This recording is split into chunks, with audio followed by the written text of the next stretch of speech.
جمعرات کے دن صرف یہ اسم مبارک پڑھا تھا، خدا کی قسم شام ہوتے ہی 70 لاکھ مل گئے تھے۔ بسم اللہ الرحمن الرحیم۔ محترم ناظرین، یہ وظیفہ جمعرات کے دن کا بہت ہی خاص اور مجرب ہے۔ بڑی توجہ سے وظیفے کو سمجھ لیجئے گا۔ دولت کا بادشاہ وظیفہ ہے، غیبی دولت کا یہ مجرب وظیفہ ہے۔ فائدہ نہ ہو تو پھر مجھے کہنا۔ جو بھائی بہن اکثر کہتے ہیں کہ ہم پریشانیوں میں ڈوبے ہوئے ہیں، تنگدستی میں، بے روزگاری میں ڈوبے ہوئے ہیں، یہ بڑا ہی طاقتور وظیفہ ہے، چھوٹا سا وظیفہ ہے، اور اس کے آپ لوگوں کو اگر فائدے معلوم ہو جائیں تو کوئی ایسا دن نہ ہو کہ آپ یہ وظیفہ نہ پڑھیں۔ اس وظیفے کو پڑھنے والے کی خاص بات یہ ہے کہ اتنی اس کو دولت مل جاتی ہے کہ وہ ساری زندگی پھر یہ وظیفہ پڑھتا رہتا ہے۔ اس کے ساتھ آپ اگر کوئی دوسرے وظائف بھی پڑھ رہے ہوں تو بھی کوئی مسئلہ نہیں ہے، کوئی مسئلے والی بات نہیں ہے۔ آپ سکون سے یہ وظیفہ پڑھ سکتے ہیں۔ جمعرات کے دن کو آپ تمام لوگ جہاں کہیں موجود ہوں، گھر میں، دفتر میں، جس جگہ پر موجود ہو، آپ یہ وظیفہ پڑھ سکتے ہیں۔ جو میرے بہن بھائی باہر رہتے ہیں وہ بھی لازمی یہ وظیفہ پڑھ لیں۔ اس کے آپ کو فائدے ہی فائدے ہیں، نقصان کوئی نہیں ہے، آپ کو بے شمار فائدے ہیں۔ عمل کو اچھی طرح سمجھ لیں، اچھی طرح اس وظیفے کو سمجھ لیں، تاکہ جب آپ لوگ کرنے لگے تو آپ کو کسی قسم کی کوئی بھی پریشانی پیش نہ آئے۔ ناظرین توجہ سے آخر تک دیکھیے گا تاکہ وظیفہ آپ کو سمجھ میں آ سکے۔ ناظرین، جمعرات کے دن کی بہت فضیلت ہے، یہ بہت ہی برکت والا دن ہے۔ تو ناظرین، سب سے پہلے سکون سے جہاں کہیں موجود ہو بیٹھ جاؤ، درود پاک پڑھ لو۔ سب سے پہلے ایک مرتبہ کوئی سا بھی درود پاک پڑھ لو۔ یہ وظیفہ جیسا کہ پہلے میں نے بتایا کہ جگہ کی کوئی پابندی نہیں، نہ ہی وقت کی۔ آپ کو ایک اور بات بتاتا چلوں جو آپ لوگوں کے اکثر سوالات ہوتے ہیں کہ اس وظیفے کو ہمیں کتنے دن تک پڑھنا ہے، یہ ایک الگ سوال ہے۔ تو آپ لوگ ویسے تو یہ عمل جو ہے وہ ایک دن کا ہے، عمل ہے صرف جمعرات کے دن کا۔ اگر آپ لوگ چاہتے ہیں تو جو ہر جمعرات کو بھی پڑھ سکتے ہیں، کیونکہ اس وظیفے کو پڑھنے کا کوئی نقصان نہیں ہے، صرف فائدہ ہی فائدہ ہے۔ تو آپ لوگ جتنے دن پڑھنا چاہیں اس وظیفے کو پڑھ سکتے ہیں، کیونکہ آپ لوگ اس وظیفے کو جب ایک بار پڑھو گے آپ کی حاجتیں مرادیں پوری ہوں گی۔ جو لوگ تکلیف میں ہیں، پریشانیوں میں ہیں، ان سب کو اس عمل کی اجازت عام ہے۔ اب آپ لوگ چاہے پاکستان میں ہو، انڈیا میں، بنگلہ دیش میں، نیپال میں، افغانستان، دنیا کے جس کونے میں، جس گاؤں میں، گلی میں آپ لوگ موجود ہوں، جیسے ہی ویڈیو سامنے آئے آپ کو سب سے پہلے ویڈیو کو مکمل دیکھنا ہے۔ پوری ویڈیو کو دیکھ لیں۔ عمل کی اجازت تو آپ کو ویسے ہی ہے، جو ویڈیو دیکھے گا اس کو اجازت تو ہے، لیکن آپ لوگ مکمل ویڈیو دیکھیں تاکہ آپ کو ایک ایک بات سمجھ میں آ سکے۔ ایک مرتبہ سب سے پہلے جب بھی یہ وظیفہ پڑھنے لگے سکون سے بیٹھ جائیں۔ ایک دن میں انشاءاللہ اللہ پاک نے چاہا تو آپ کو خود نتیجہ نظر آئے گا۔ سب سے پہلے کوئی سا بھی درود پاک پڑھ لیں۔ رسول اکرم صلی اللہ علیہ وآلہ وسلم پر درود بھیجنے کی کچھ اور ہی فضیلت ہے۔ بلا شبہ درود شریف ایک فضیلت والا عمل ہے۔ اللہ رب العزت نے جو مقام حضور اکرم صلی اللہ علیہ وآلہ وسلم کو عطا فرمایا ہے، اتنا مقام کسی اور کو نہیں بخشا۔ اللہ تعالیٰ نے جہاں پر آپ صلی اللہ علیہ وآلہ وسلم کو اور خصوصیات سے نوازا، وہیں پر ایک خاصیت جو کہ ساتھ ہی خاص ہے وہ درود شریف ہے۔ درود شریف ایک سلام ہے جو حضور صلی اللہ علیہ وآلہ وسلم کی خدمت میں پیش کیا جاتا ہے، اور اس کے بے بہا فوائد ہیں جس سے دنیا و آخرت کی بھلائی اور کامرانی ممکن ہے۔ درود شریف ایک دعا بھی ہے جس سے اللہ کے پیارے رسول صلی اللہ علیہ وآلہ وسلم پر رحمت طلب کی جاتی ہے اور سلامتی بھی طلب کی جاتی ہے۔ رسول اکرم صلی اللہ علیہ وآلہ وسلم کی اتباع و اطاعت اور محبت کے علاوہ وہ حقوق جو اللہ تعالیٰ نے آپ کی امت پر مشروع کیا ہے، ان میں سے ایک یہ بھی ہے کہ وہ آپ صلی اللہ علیہ وآلہ وسلم پر درود و سلام بھیجے۔ اللہ تعالیٰ ارشاد فرماتا ہے، بے شک اللہ اور اس کے فرشتے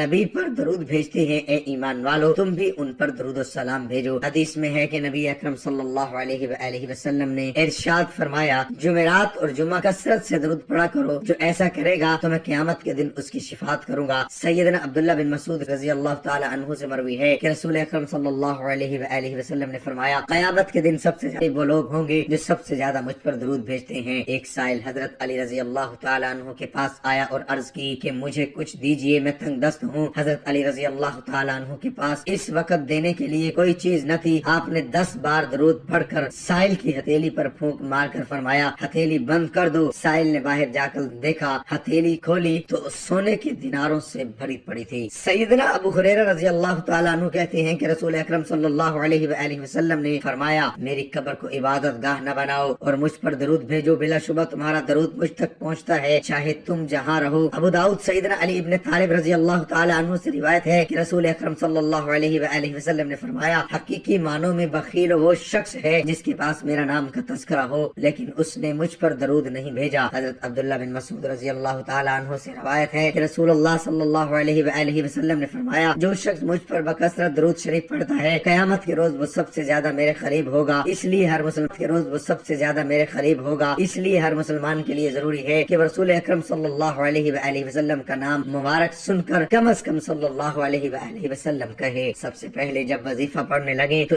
ایک مرتبہ اعوذ باللہ من الشیطان الرجیم پڑھ لیجئے گا، اور اس کے فوراً بعد ایک مرتبہ بسم اللہ الرحمن الرحیم بھی لازمی پڑھ لیجئے گا۔ اب آپ کو کیا پڑھنا ہے یہ سمجھ لیجئے۔ سب سے پہلے آپ لوگوں کو درود پاک پڑھ لینا ہے، آپ صلی اللہ علیہ وآلہ وسلم پڑھ لیں۔ درود ابراہیمی آپ کو یاد ہو تو وہ درود پاک آپ پڑھ سکتے ہیں، یا کوئی بھی درود پاک جو آپ کو یاد ہو وہ پڑھ لیں، یا چھوٹے سے چھوٹا درود پاک صلی اللہ علیہ وآلہ وسلم پڑھ لیں۔ ایک بار ثواب کے طور پر میرے ساتھ بھی پڑھ لیں، اللہم صلی علی محمد وعلی آل محمد کما صلیت علی ابراہیم وعلی آل ابراہیم انک حمید مجید، اللہم بارک علی محمد وعلی آل محمد کما بارکت علی ابراہیم وعلی آل ابراہیم انک حمید مجید۔ جب درود پاک پڑھ لیں تو آپ لوگوں کو اب کیا پڑھنا ہے یہ بڑی توجہ سے آپ کو سمجھنا ہے۔ درود پاک جب پڑھ لیں تو حاجتوں کی نیت لازمی کر لیں، جو آپ کی حاجت ہو۔ پہلے آپ کو اعوذ باللہ من الشیطان الرجیم پڑھنا ہے، پھر بسم اللہ الرحمن الرحیم پڑھنا ہے، پھر درود پاک پڑھنا ہے۔ جس ترتیب سے بتا رہا ہوں اسی ترتیب سے آپ کو یہ عمل کرنا ہے، تو آپ کو تبھی فائدہ ہوگا۔ اپنی طرف سے نہ ہی تعداد میں کوئی کمی پیشی کیجیے گا، نہ وظیفے کو پڑھنے میں جس طرح بتا رہا ہوں اس میں کوئی کمی پیشی نہیں کیجیے گا۔ درود پاک پڑھنے کے بعد جو آپ کی حاجتیں ہوں، جس مقصد کے لیے آپ یہ وظیفہ پڑھ رہے ہو، ذاتی مکان چاہیے ہو، بینک میں آپ کو رقم چاہیے ہو، آپ کے بینک میں دولت ہی دولت ہو جائے گی اس لیے وظیفہ پڑھنا ہو، کوئی فوری طور پر رقم چاہیے ہے جو آپ کے معاملات کو انشاءاللہ آپ لوگوں کی ہر خواہش، ہر دل کی تمنا اللہ پاک نے چاہا تو وظیفہ پڑھتے ہی فوراً پوری ہوگی۔ بڑی سے بڑی آپ کو کوئی رقم چاہیے ہو تو بس نیت کرنا، مثال کے طور پر 50 لاکھ چاہیے تو ہم اس کے لیے یہ وظیفہ پڑھ رہے ہیں، ہمیں 5 لاکھ چاہیے ہم اس کے لیے یہ وظیفہ پڑھ رہے ہیں، ہمیں ذاتی مکان چاہیے ہم اس کے لیے وظیفہ پڑھ رہے ہیں، ہمارا قرض ختم ہو جائے ہم اس کے لیے وظیفہ پڑھ رہے ہیں۔ جو آپ کے 100 حاجتیں ہوں، 100 مسائل ہوں، ان کی نیت پہلے لازمی کر لیں۔ درود پاک پڑھنے کے بعد اب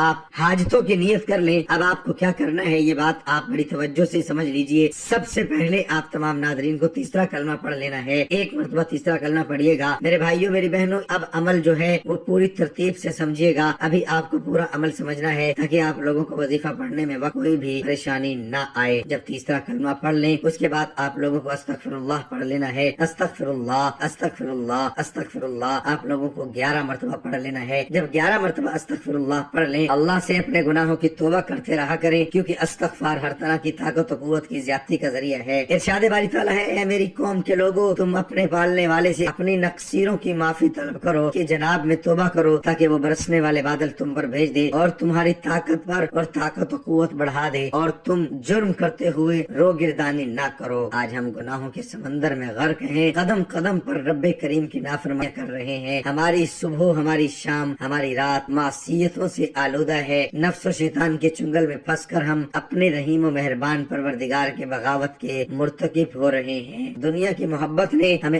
آخرت سے غافل کر رکھا ہے۔ اس فانی عارضی اور ختم ہو جانے والی زندگی کو ہم نے اپنا مطمح نظر بنایا ہوا ہے۔ خوف خدا، فکر آخرت اور بارگاہ الہی میں حاضری کا احساس معدوم ہوتا جا رہا ہے۔ نتیجہ سامنے ہے، کثرت ذنوب نے ہم پر آفات و بلیات اور مصائب و آلام کے وہ پہاڑ توڑے کہ الامان والحفیظ۔ حالانکہ کتاب و سنت ہمیں اس بات سے آگاہ کرتے ہیں کہ انبیاء کرام صلوات اللہ علیہم اجمعین کے علاوہ کوئی فرد بشر معصوم نہیں، ہر انسان سے خطا، لرغش اور غلطی کا صدور ہو سکتا ہے، لیکن بہترین خطا کار وہ ہے جو اپنے کیے پر نادم و شرمسار ہو، جسے اس حقیقت کا احساس ہو کہ میرا بد عمل محفوظ کر لیا گیا ہے اور میرا رب مجھ سے اس بارے میں یقیناً پوچھے گا۔ یہی وجہ ہے کہ میں یقیناً پوچھے گا، یہی وجہ ہے کہ صاحبان ایمان کو بار بار گناہوں کی تریاق کی طرف متوجہ کیا گیا ہے۔ قرآن کریم کی 10ویں آیات مبارکہ توبہ و استغفار کی اہمیت بیان کرتی ہیں۔ سینکڑوں احادیث مبارکہ میں انابت اور رجوع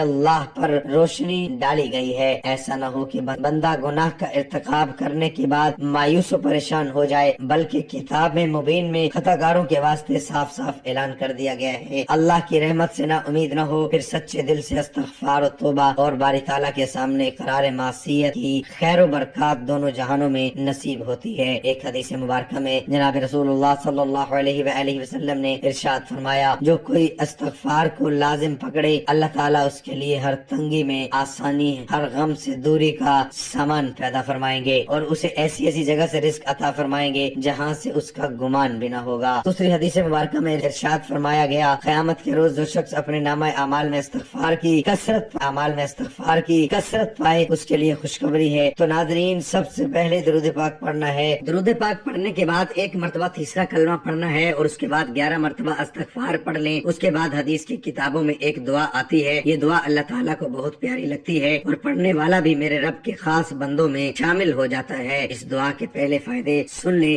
یہ کتنی عظیم دعا ہے۔ اس دعا کو پڑھنے کا ایک فائدہ یہ ہے کہ اللہ تعالیٰ اس بندے کی زندگی کے پچھلے تمام گناہ اسی وقت معاف فرما دیتے ہیں۔ دوسرا فائدہ یہ ہے کہ اللہ کے نبی صلی اللہ علیہ وآلہ وسلم نے فرمایا، میں قیامت کے دن اس بندے کا ہاتھ تھام کر اسے جنت میں لے جاؤں گا۔ تیسرا اس دعا کے پڑھنے کا فائدہ یہ ہے کہ قیامت کے دن اللہ تعالیٰ اس بندے پر اتنے انعام فرمائیں گے کہ وہ بندہ کہے گا، اے رب میں تجھ سے راضی ہو گیا۔ اور اس دعا کے پڑھنے کا چوتھا فائدہ یہ ہے کہ اللہ تعالیٰ اس بندے سے راضی ہو جائیں گے۔ سبحان اللہ۔ تو اس دعا کو پڑھنے کی عادت بنا لیں، روزانہ چاہے ایک بار ہی ہو، آپ سوچ بھی نہیں سکتے کہ کتنے فائدے مند دعا ہے۔ آئیے سب مل کر ایک بار اس دعا کو ضرور پڑھتے ہیں۔ رب السلام دینا و بمحمد النبی صلی اللہ علیہ وآلہ وسلم۔ اس دعا کا ترجمہ ہے، اے اللہ میں تجھے رب مانگ کر راضی، اے اللہ میں تیرے نبی صلی اللہ علیہ وآلہ وسلم کو سچا نبی مان کے راضی اور تیرے بھیجے ہوئے پیارے دین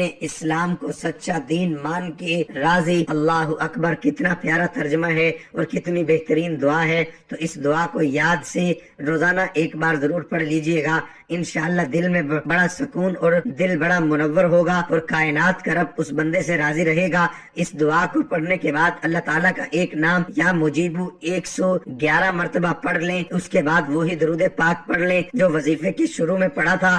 سنن ابی داؤد حدیث نمبر 19 کے مطابق رسول اللہ صلی اللہ علیہ وآلہ وسلم ہر وقت اللہ کو یاد کرتے تھے۔ چیزیں اللہ کی مرضی سے ہوتی ہیں کے مطابق اللہ ان کے ساتھ ہے جو اس کے ساتھ ہے۔ اللہ تعالیٰ کا ارشاد ہے، میں وہی ہوں جیسا کہ میرا بندہ مجھ سے توقع کرتا ہے اور جب وہ مجھ سے یاد کرتا ہے تو میں اس کے ساتھ ہوتا ہوں۔ رسول اللہ صلی اللہ علیہ وآلہ وسلم نے فرمایا، اگر وہ مجھے باطن میں یاد کرے گا تو میں اسے باطن میں یاد کروں گا، اور اگر وہ مجھے ہجوم میں یاد کرے گا تو میں اسے بہتر بھیڑ یعنی فرشتوں کی بھیڑ میں اسے یاد کروں گا۔ سورۃ بقرہ کی آیت اس جذبے کی عکاسی کرتی ہے، بس مجھے یاد کرو، میں تمہیں یاد رکھوں گا اور میرا شکر ادا کرو اور میری تکذیب نہ کرو۔ ایمان والو، صبر اور نماز سے مدد لو، بے شک اللہ صبر کرنے والوں کے ساتھ ہے۔ تیسرا کلمہ جسے کلمہ تمجید بھی کہا جاتا ہے، اللہ کی حمد اور یاد کرنے کا ایک بہترین طریقہ ہے۔ ذکر کو 2 حصوں میں تقسیم کیا گیا ہے۔ اپنی زبان کو حرکت دینے کے لیے ضروری شعوری کوشش یا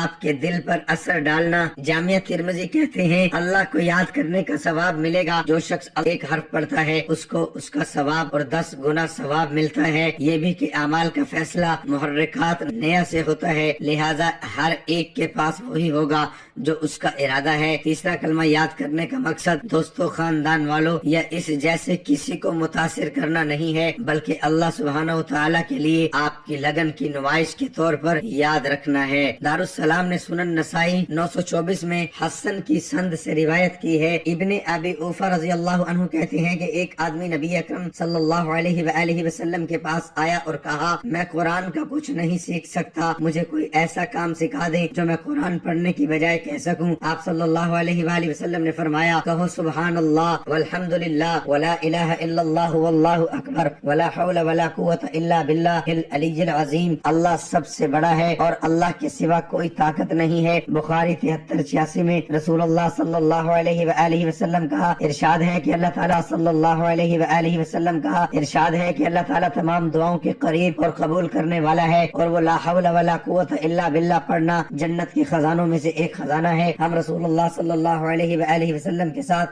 سفر میں تھے، اور جب ہم کسی اونچی جگہ پر چڑھتے تو اللہ اکبر کہتے۔ رسول اللہ صلی اللہ علیہ وآلہ وسلم نے فرمایا، اپنے آپ کو زیادہ پریشان نہ کرو، آپ کسی بہرے یا غائب شخص کو نہیں پکار رہے ہیں، بلکہ آپ اس کو پکار رہے ہیں جو سننے والا، دیکھنے والا اور بہت قریب ہے۔ جب وہ میرے پاس آیا، جب میں اپنے دل میں لا حول ولا قوت الا باللہ العلی العظیم کہہ رہا تھا، نہ طاقت مگر